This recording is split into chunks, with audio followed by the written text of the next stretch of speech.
Hey, good evening, and welcome to Rick's Retirement Journey. It has been a busy time for my wife and I at the end of October to, what's today? Oh, 25th of November. We've just been doing a little bit of traveling, getting ready for Thanksgiving, uh, preparing the outside of the house for winter, things like cleaning up the garden. You probably saw that video. Yesterday, I cleaned off not the marigolds, but the morning glories that kind of had vined up towards the side of the house. We have a rack out there, and cleaned all that kind of stuff up yesterday. Turned off the water outside and just kind of doing odds and ends on the outside and things like that. Mix that in with spending some time at the at the Books A Million store, where I'm a purveyor of books, bookseller per se. And yeah, it's been pretty busy. Doing pretty well. I hope you're doing well. But Saturday had a great day. I did a couple of things. One, I went to the main library in our region, and they were having a great book sale there, and I'll talk about that here in just a moment. And after that, I went to a small cafe called Eileen's in downtown Fredericksburg, Virginia, and it's based on a recommendation from one of my teammates or associates over there at Books A Million, and stopped by, got some great pastries, and brought them home, and within a couple of days, they were gone. I got 5.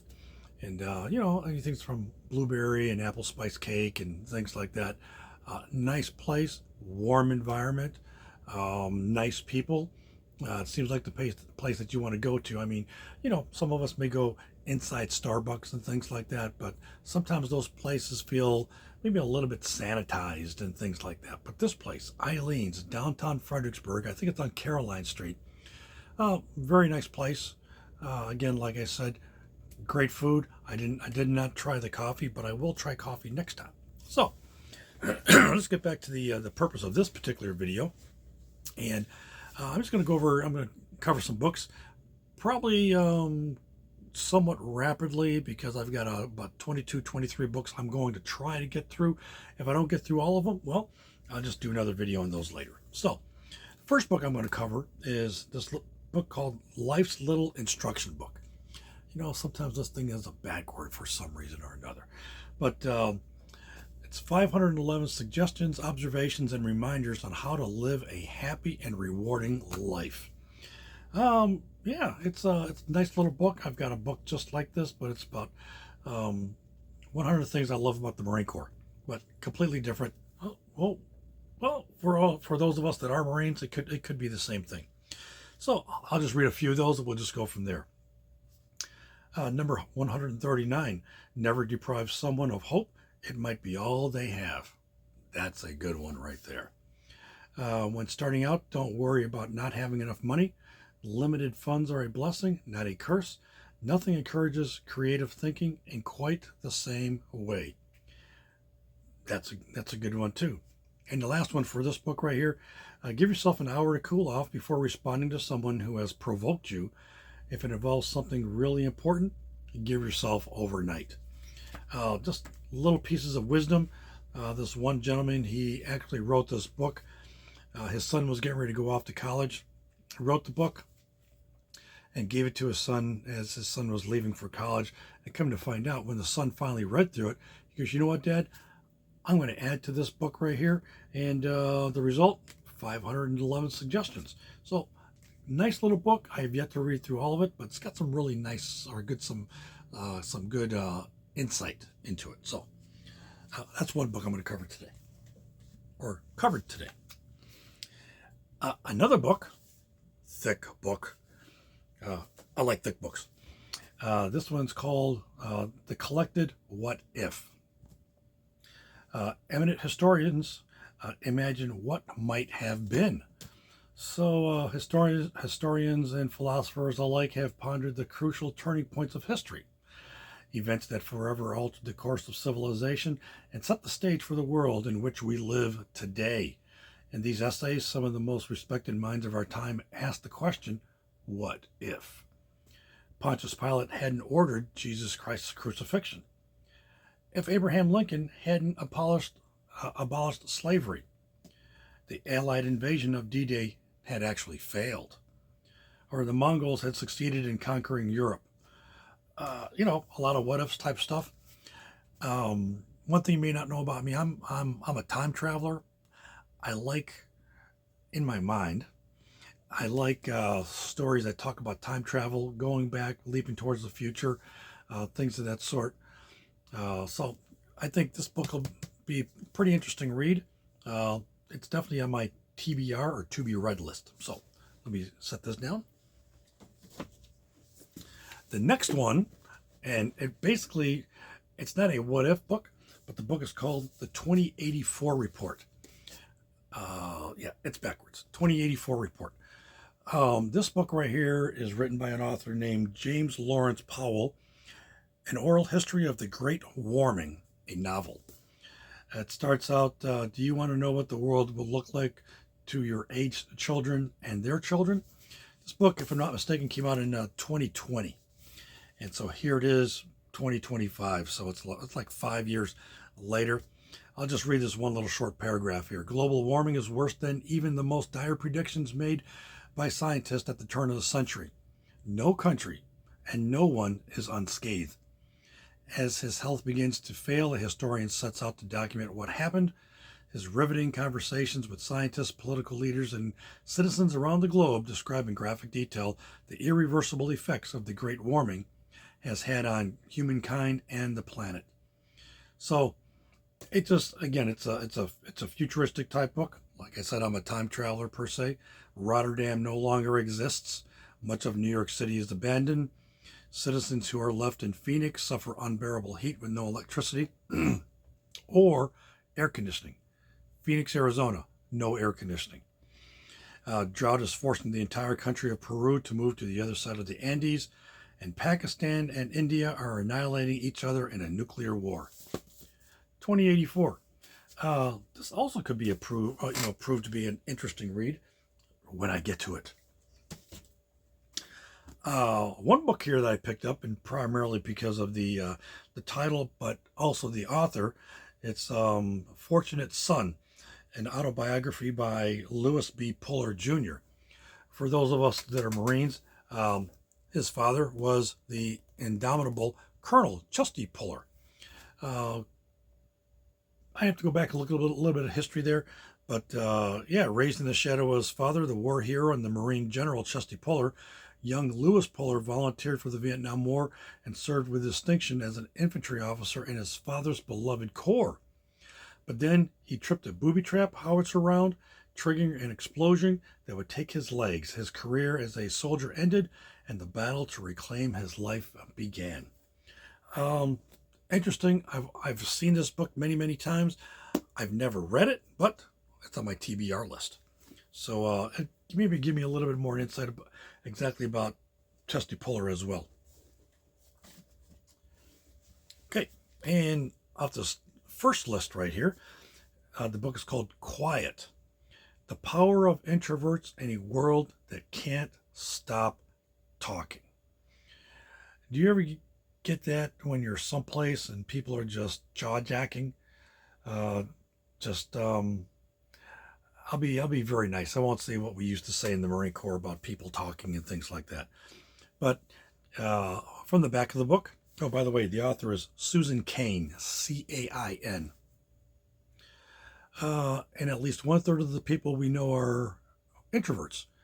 They are the ones who prefer listening to speaking, who innovate and create, but dislike self-promotion, who favor work on their own over working in teams.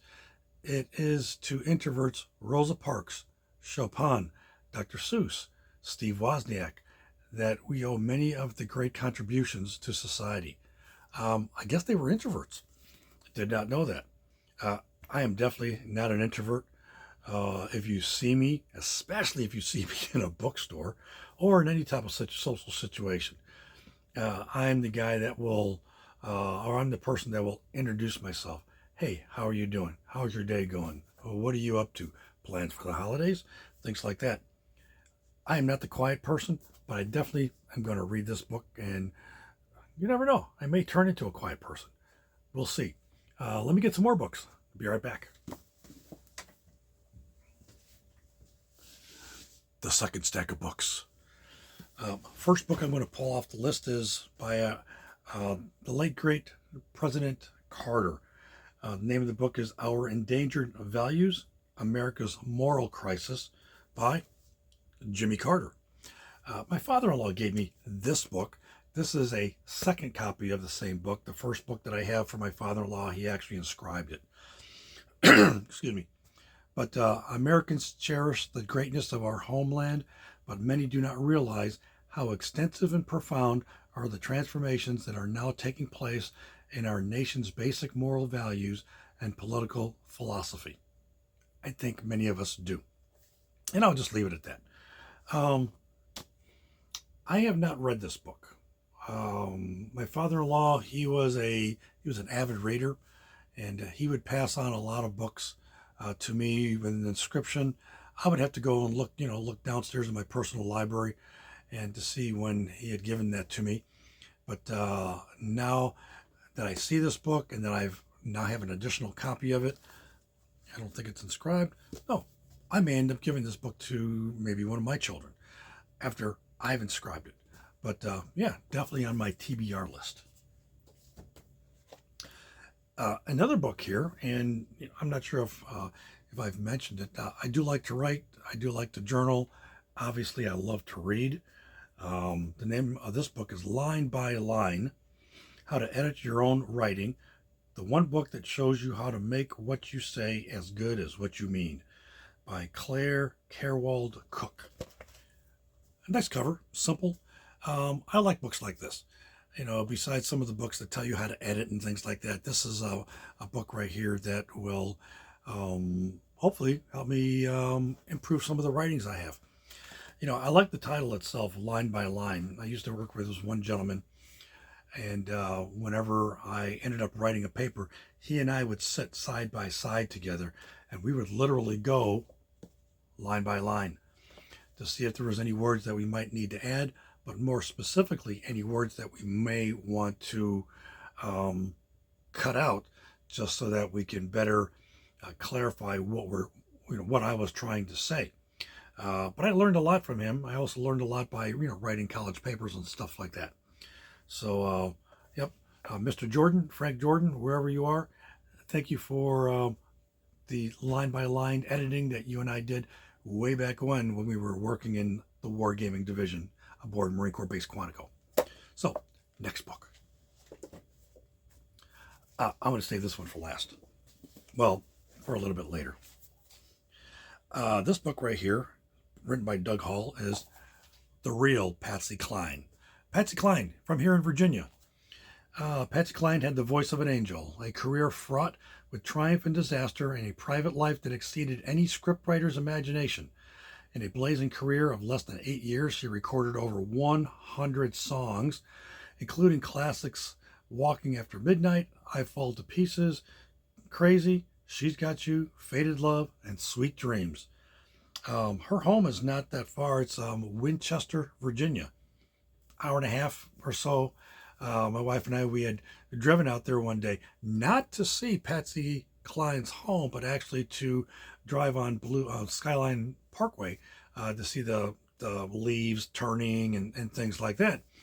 But once we got to the entrance, the line was so long, we said, nope, we're not going to do that. So we ended up driving to Winchester, Virginia, which was really close by, and actually locating where her home was. At that time, the museum had not been built. So we definitely need to make a return trip to visit Patsy Cline's home and museum. So definitely on my to be read list, to be read list. So Patsy Cline. Here's one book. I've heard about this, but I wasn't really sure what it's about. It's by W. Jeff Barnes. It's a novel called Mingo. Okay, Mingo. Set against the backdrop of a coal-rich, hard-scrabble West Virginia and civilized, segregated Virginia, Mingo reveals the deep divide between corporate might and those seeking a fair wage for an honest day's work. The novel plumbs the depths of brotherly love, betrayal, and the power of reconciliation amidst the deadly struggle to unionize America's coal field. So, I definitely want to read this one. I also like historic pieces, and even though it says it's a novel, but I know some of it's going to be based on truths of what people were doing over there in West Virginia with the coal mines, etc. This book called Gridlock, and as you can see, if you're familiar with the area, this looks like $495.95 by Kevin John Grote, Grote. Just the title, simple, Gridlock. I saw the cover. I said, I got to have that book. So I'm going to read this, and this is pretty interesting. And I'm not going to say anything else after that. If you want to buy the book, read the book, check out your favorite book place that you get books. A novel of our own making. The latest tale from Kevin John Grote. The highways are jammed around Washington, D.C. for miles. Every day. Everyone complains, but nothing is done about it. Suburban sprawl has made commuting longer, reaching out almost 100 miles in every direction. More roads bring more congestion. Sound familiar? Interstate 95 slices through the region, bringing the East Coast traffic into and around the nation's capital. Today is Friday. In fact, today's Tuesday. The worst travel day. The get out of town day. Fridays in the summer become even worse as fatigued local residents crowd the highways seeking an escape from the heat and congestion. East to the Atlantic Ocean. West to the Appalachian Mountains. North to the big cities, Philadelphia, New York, and Boston. South to the Virginia, Carolina, and Florida beaches. The traffic in the heat inches along, but there's no but there. Not everyone is ignoring the situation. Some look upon it as an opportunity. I've thought about this for a long, long time. For those of us that the gears are spinning in your head about congestion around Interstate 95, about what could possibly happen, and who could cause it, and what could be caused, you probably know what I'm thinking. But no, I'm not going to be that guy. I just want to read books. I just want to sell books. All right, so Gridlock definitely moved closer to the top of my list to read. It could be a late fall, early winter to be read book. More books to follow.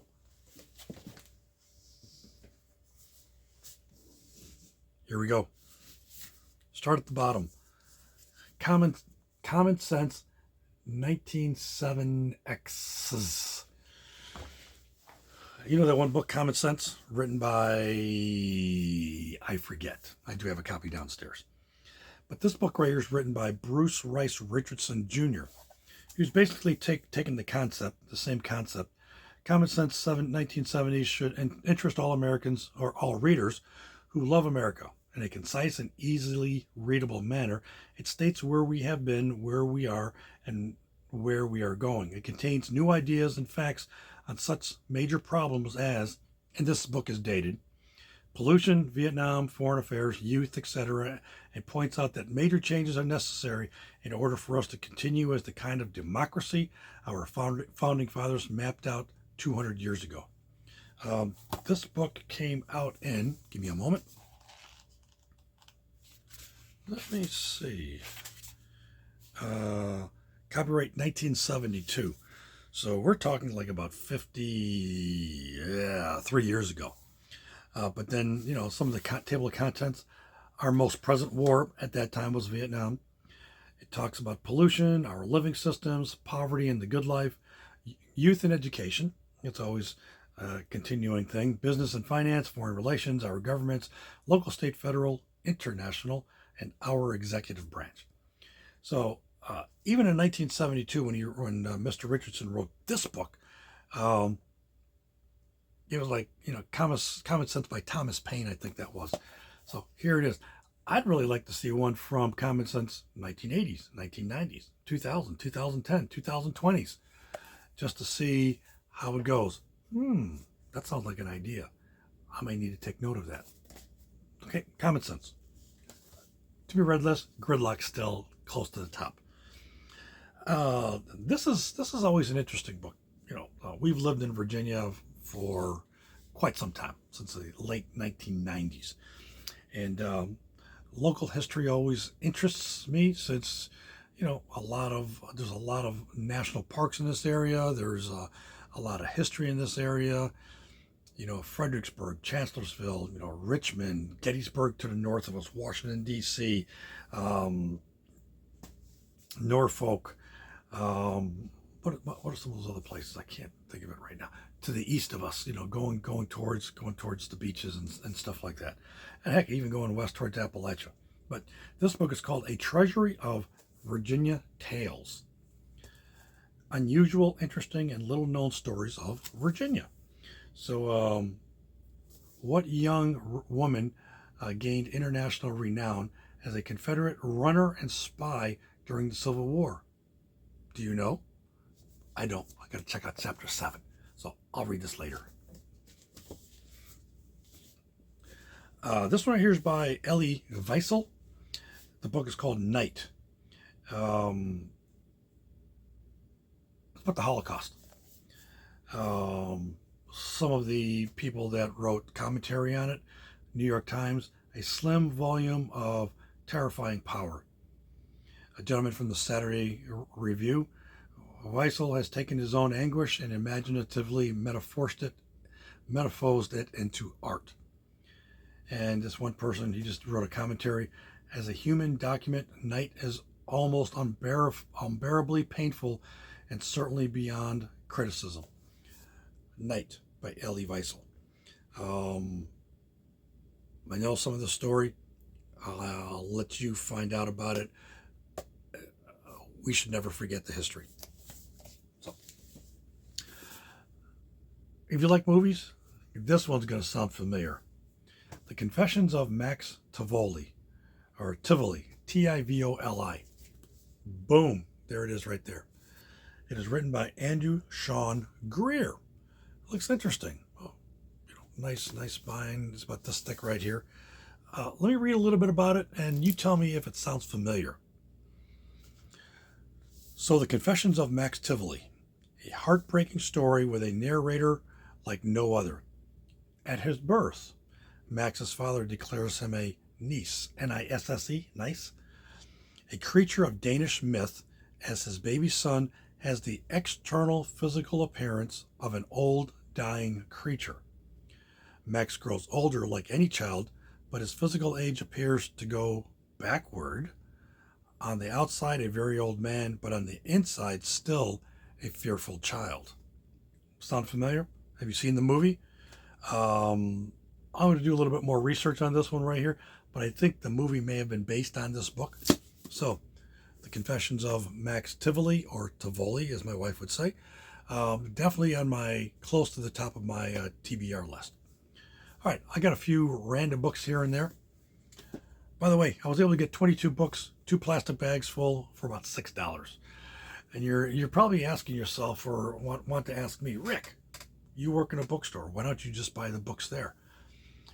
I could do that, but a lot of the books that are there, besides maybe some of the classics and things like that, they can be a little expensive. But that's okay too. I work there. I get paid there. Love the environment. Love the people that I work with. But sometimes to be able to get a sale, because I know there's a lot of people out there that like to go out and get sales. By all means, I like going to used book sales and seeing what I can find. And as you've already seen, I have found some good books there. Let me get a couple more here. All right, kind of on the list, but not really on the list. At Home in Mitford by Jane Carone, author of A New Song. Let me read the back. This is what the cover looks like. And there, Jane Carone. It's easy to feel at home in Mitford and these high green hills. The air is pure, the village is charming, and the people are generally lovable. Yes, Father Tim, a bachelor rector, wants something more. Enter a dog the size of a sofa who moves in and won't go away. Add an attractive neighbor who begins wearing a path through the hedge. Now stir in a lovable but unloved boy, mystifying jewel theft, and a secret that's 60 years old. Suddenly, Father Tim gets more than he bargained for, and the readers get a rich provincial comedy in which mysteries and miracles abound. Every now and then you need some light reading. Some of the reading that I've already put out there seems a little heavy. The clouds are down a little bit more. This book right here, in my estimation, will probably raise that cloud level, split the clouds, the sun will come down, and I'll probably sit down, enjoy it with a cup of coffee or soda or something like that, and probably enjoy this book. Everybody needs a little bit of light reading, especially me. So that's this book I'll check out later. This book right here is called The Norton Field Guide to Writing and Readings and Handbook. It's written by Richard Bullock, Maureen Daly Goggin, and Francine Weinberg. Thick book. It talks about editing, just like the other book, but it talks, addressing your audience. Some of these pages are bent. I hate it when pages are bent. That irks me when pages are bent. But it's a field guide. Yeah. It looks pretty good. It may help me with my writing a little bit. You never know. I'll page through it later, see what it has. Okay, one small stack to go. Okay, these are kind of, I just picked these up because they looked interesting. As heard on TV, popular music and advertising, written by Bethany Klein. So that looks a little interesting right there. So, yeah, right there, okay. Next one, I've seen this book before. It talks about the zero tolerance approach to punctuation. Eats, shoots, and leaves. Boom. You've probably seen this book before. It's written by Lynn Truss with a foreword by Frank McCourt, author of Angela's Ashes. Interesting. I've seen this book before. I've always wanted to look at it. Now that I have it, I can take a look at it. This book right here is called Somewhere Along the Way, a collection of stories by Tim Moomaw, Moomaw. On the back, it basically says, a collection of personal stories is a humorous and revealing narration of life's trials and celebrations. From the Rez to the Rhineland Falls, from the Mississippi River Valley to the Rocky Mountain West, from coastal Georgia to the western Maine woods, life's moments should be treasured at each turn of the trail. Then you may sit back to reflect with some satisfaction. I got this book right here because just reading the back portion, so like this guy may be a hiker or a traveler and just likes to go around and give some descriptions and some insight as to where he traveled and what he was doing and things like that. So on my list, not the top of the list yet. This book is pretty interesting. It's by Marlo Morgan. It's she wrote the book Mutant Message Down Under. When I saw that, this particular book is called Mutant Message from Forever. I have not read the other book, but since I have the other book, I guess this one's the second one in the series, or second one that's there. So I grabbed it. It looks familiar. A novel of Aboriginal wisdom. Aborigines, Australia, mate. And just goes from there. So 10 messages of Aboriginal wisdom you will explore in The Mutant Message from Forever. Express your individual creativity, realize that you are accountable. Before birth, you agreed to help others, mature emotionally, entertain, be a steward of your energy, indulge in music, strive to achieve wisdom, learn self-discipline, observe without judging. Yes, observe without judging. That is always a tough one because we always see the outside of a person and say, okay. I think sometimes once you get past that point right there, life becomes a whole heck of a lot easier. Not to philosophize, but I will say this. The less things you stress about, the easier life really is. Believe it or not. And last two books here that I got out of the 22 books that I got for 2 bags for $6 total. This book is a New York Times bestseller, Live by Night. The American Dream Has a Price, written by Dennis Lehane. It's now a major motion picture. Oh, really? I'm going to have to look that one up. Boston, 1926, Prohibition has given rise to an endless network of underground distilleries, speakeasies, gangsters, and corrupt cops. Joe Coughlin, the youngest son of a prominent police captain, has graduated from a childhood of petty theft to a career in the pay of the city's most fearsome mobsters. But life on the dark side carries a heavy price. Beyond money and power, even the threat of prison, one fate seems most likely for a man like Joe: an early death. Ooh. But until that day, he and his friends are determined to live life to the hilt. And it's a movie? I might have to check that out. Then comes the question, what was better, the book or the movie? So, book, movie. Okay, the last one I got here. This is always interesting. We've got libraries. There's a library board, the military base close to me. There's a library here in town. I work at a bookstore. There's libraries that it's a network of libraries that I can go to. I have access to all of them. So this book right here is called White Jacket, or The World and a Man of War. It's written by Herman Melville.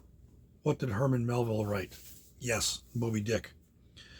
Typee. Ooh, Typee. Typee was a good book. If you have not read Typee, Typee, read Typee. Ommoo, White Jacket, Moby Dick. His most famous book, Moby Dick, 1851, is considered one of the greatest novels in American literature. So, I have no idea what this book is about. Let me see if it says anything in the back. Nothing in the back. So, White Jacket, or The World and a Man of War. Melville, I've always wanted to read Melville, like Kerouac and, so many others. But old book, I saw it there. It looked interesting. Let me see what the copyright on this one is. Copyright on this one is, this is the 9th impression, and it was published in 1950. Let's see, go back a little bit farther. It does not say when it originally came out. The preface was written in 1850. So, again, this is the 9th impression, the ninth printing of that right there. So, those are the books I just picked up this past Saturday.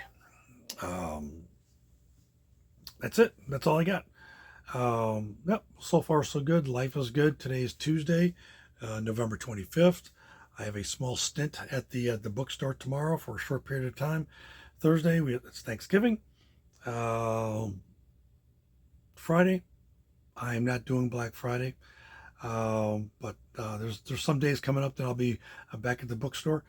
Let me talk about the bookstore real quick for at least 2 or 3 minutes. Books A Million, Stafford, Virginia. Stafford's been without a bookstore for over 10 years. It used to be a Borders bookstore there, and the facility, or the building that it was, kind of split it in half. Now one side's a mattress store, one side was a Party City. Party City's gone, and now Books A Million is now there. Unfortunately, we don't have a cafe. People keep on asking all the time, and we probably will not get a cafe. There's just no room without massive change inside that facility. Maybe the mattress store will move out. I mean, do a doorway through there, and maybe add more books.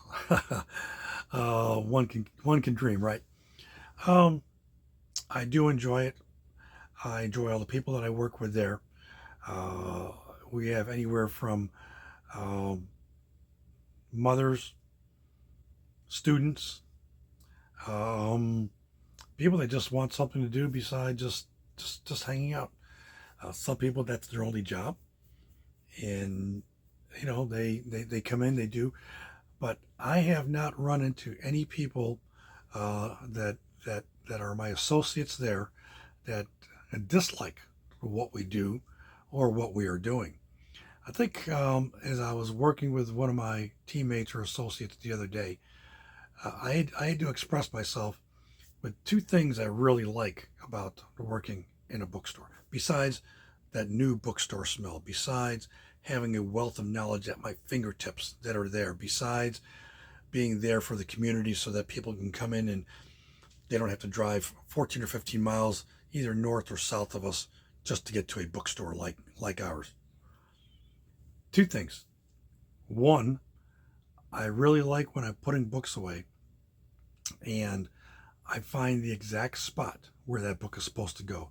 It's almost like fingers in a glove, like a letter in an envelope. It says, yes, this book goes here, whether it's part of a series or it's alphabetized, if it's the fiction section or the romance or manga or wherever it's supposed to go. If we can find the right spot for where that book is supposed to be, that's like victory. But what's even better than that? What is even better than that is that when a person comes up to you and says, "Excuse me, can you help me find a book?" And barring the book not being there, which is always kind of sad and kind of a letdown, but as being able to take that person to the exact spot in that store, to the exact shelf, and be able to place your hands on that book and say, "Hey, I want this book right here. This is the book you were looking that you're looking for." But one of the main things is to be able to present them that book. It says, "This is the book you were looking for." And just a feeling that I know they get saying, "Yes, this is the book I was looking for." But better yet, the feeling that I get from giving that book to them saying, "Here, I was able to fulfill my goal of getting you that book." Those are the two things. Finding that spot for where that book goes. And number two, giving that book, handing that book to that customer. Those are the best things about working in a bookstore for me. So, all right, I've gone on long enough, just jacking my jaws. Geez, 36 minutes, that's way too long. But I just wanted to share that with you. I'm still catching up. I've got a few more things that I want to put out there a little bit later. So if you have an opportunity, hey, please like, comment, share, subscribe. And definitely, if you have ever worked in a bookstore, drop some comments down below and say, "Hey, this is why I like working at a bookstore," or "Why do you like going into a bookstore, or a library, or a used bookstore?" Hey, drop in some comments. Just let me know what's going on. But other than that, overall, life is great. I am not stressed. I'm feeling really, really good. But life is good. I love my family. Weather's getting cold. 'Tis the season, the fall season. Um, Here's a question, and I'll close it out with this. So now it's fall up here in Virginia. So are we actually closer to the sun, or are we farther from the sun? And why does winter occur? Look it up. Drop some notes in the comments, and we'll go from there. So thanks for being here. And until next time, Rick out. Peace.